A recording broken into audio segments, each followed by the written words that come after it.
Alors cette leçon va s'intéresser à la notion de variable aléatoire qui est centrale dans le cours. C'est un objet qui apparaît naturellement pour pouvoir travailler avec les chaînes de Markov. C'est supposé connu dans le cours. Vous avez la première partie du cours écrit qui fait tout un tas de rappels, en particulier sur des variables aléatoires. On va quand même passer un peu de temps ici pour revoir cette notion qui est importante. Donc une variable aléatoire, c'est peut-être en réalité plutôt une fonction.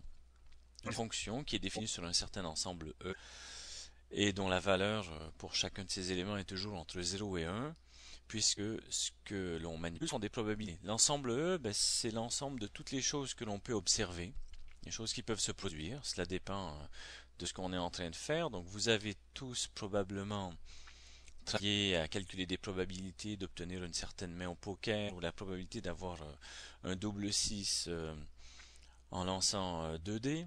Donc c'est de ça qu'il s'agit. La variable va peut-être ici calculer plutôt le gain qu'on va obtenir en jouant au dé plutôt que la valeur des dés eux-mêmes. Donc c'est une variable, hein. On peut calculer le gain, la probabilité d'un gain de 5 dollars à un jeu. Bon, tout ça dépend de comment l'on mise et puis comment on est rémunéré. Donc c'est une variable aléatoire. On peut y penser de cette manière-ci. Donc l'ensemble E, c'est former des éléments petits E1, E2, etc., qui sont toutes les choses qu'on peut observer, tout ce qui peut se produire dans le jeu ou dans la situation. Pour nous, ce sera des états de la chaîne. Et puis, bien évidemment, puisqu'on a affaire à des probabilités, la somme des probabilités de chacune de ces choses qui peut se produire doit être égale à 1. C'est un postulat qui est fait au départ pour faire fonctionner la théorie.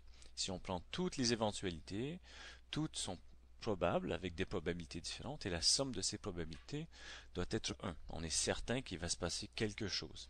Une de ces choses qu'on peut observer.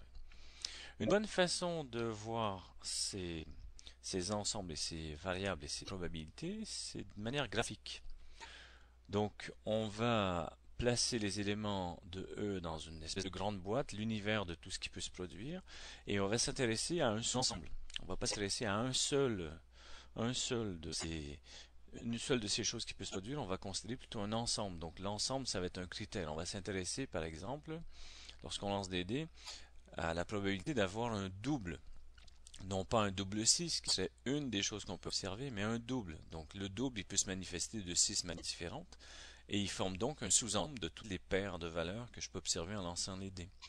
On peut s'intéresser à l'événement, si je suis au poker, à l'événement avoir une paire. Il y a énormément de façons d'obtenir une paire, donc chacune de ces paires peut être observée avec chacune sa probabilité, et l'ensemble avoir une paire, c'est l'ensemble de toutes les façons d'obtenir des paires.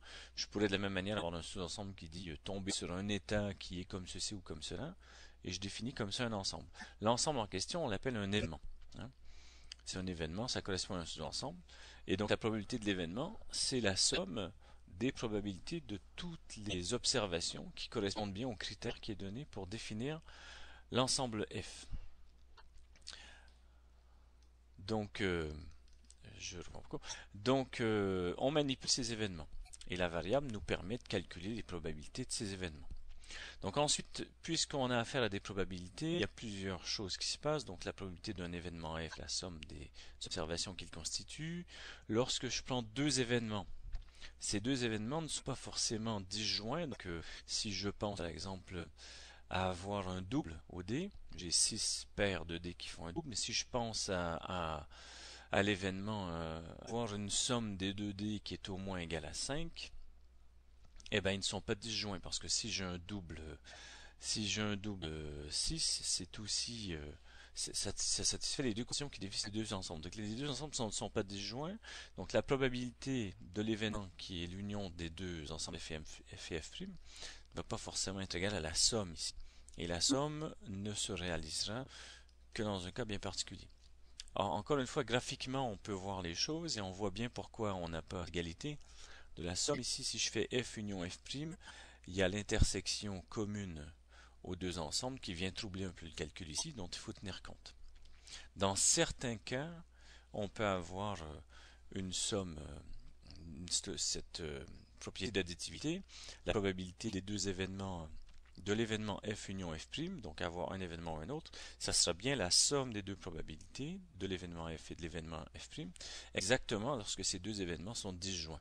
hein, puisque alors l'union des deux événements, euh, l'événement union n'a pas d'intersection, donc il n'y a pas de redondance et tout va bien.